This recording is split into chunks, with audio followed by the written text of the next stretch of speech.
ఇటీవల తల్లికి వందనం అని చెప్పి తల్లికి ఆర్థిక భారం లేకుండా చేయాలని, తన బిడ్డల్ని సంతోషంగా ఏ ఇబ్బందులు లేకుండా ఏ ఈతి బాధలు లేకుండా చదివించుకునేటట్లుగా చేయాలని తల్లికి వందనం అనే పేరిట మీరెంతమంది బిడ్డలను చదివించుకున్నా కూడా వారికి సంవత్సరానికి 15,000 రూపాయలు వాళ్ళ ఖాతాలో జమ చేస్తానని చెప్పిన ఘనాపాటి నారా చంద్రబాబు నాయుడు గారు చెప్పిన రీతిలోనే మొన్న అందరు తల్లులకు కూడా 13,000 రూపాయల చొప్పున ఒక్కొక్క అకౌంట్లో వేయటం జరిగింది.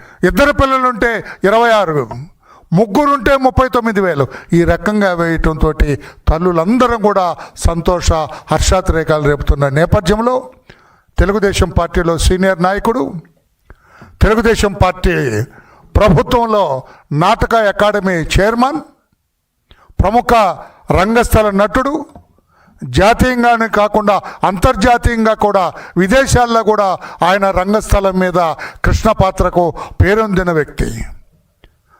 చలనచిత్ర రంగంలో నందమూరి తారక రామారావు గారు ఏ రకంగా కృష్ణ పాత్రకు పేరు ప్రఖ్యాతులు తెచ్చుకున్నారో ఆ రకంగా రంగస్థలం మీద ఆయనకు ధీటుగా పేరెన్నిక కన్న రంగస్థల నటుడు శ్రీ గుమ్మడి గోపాలకృష్ణ గారు.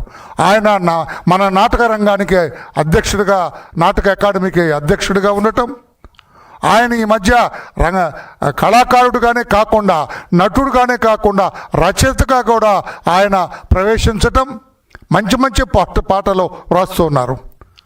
తెలుగుదేశం పార్టీకి ఊపొచ్చే పాటలు రాస్తున్నారు, ఉత్తేజాన్ని తెచ్చే పాటలు రాస్తున్నారు, సంతోషాన్ని కలిగించే పాటలు రాస్తున్నారు. అందులో ఒక పాట ఈ రోజున తల్లికి వందనం పేరిట ఈరోజు ఆయన రాయటం జరిగింది. ఆ పాట బ్రహ్మాండంగా వచ్చింది. ఆ పాట ఇప్పుడు మీ అందరి ముందు ప్రదర్శించడం జరుగుతుంది. ఆ పాట ఇంకా తల్లికి వందనం పేరిట ఆయన సొంతంగా ఆయన గాత్రం చేసి ఆయన పాడిన ఈ పాట మనందరం ఒకసారి విందాం. విన్న తర్వాత పెద్దలు కూడా ఇక్కడ ఉన్న వాళ్ళు కూడా మాట్లాడతారు. ఈ పాట బహుళ ప్రచారం చెందాలని, ఇంకా తల్లులందరికీ ఈ పాట వెళ్ళాలని చెప్పి కూడా చేయటం జరిగింది. ఈ పాట ప్లే చేయడానికి ముందుగా అది ఏదైతే పాట రిలీజ్ చేస్తున్నట్టుగా ఒక్కసారి పెద్దలందరూ కూడా నిలబడి అది రిలీజ్ చేస్తారు. తర్వాత నేను చెప్పినప్పుడు ఆ పాట కూడా మనకు ప్రదర్శిస్తారు. తీసుకురమ్మది.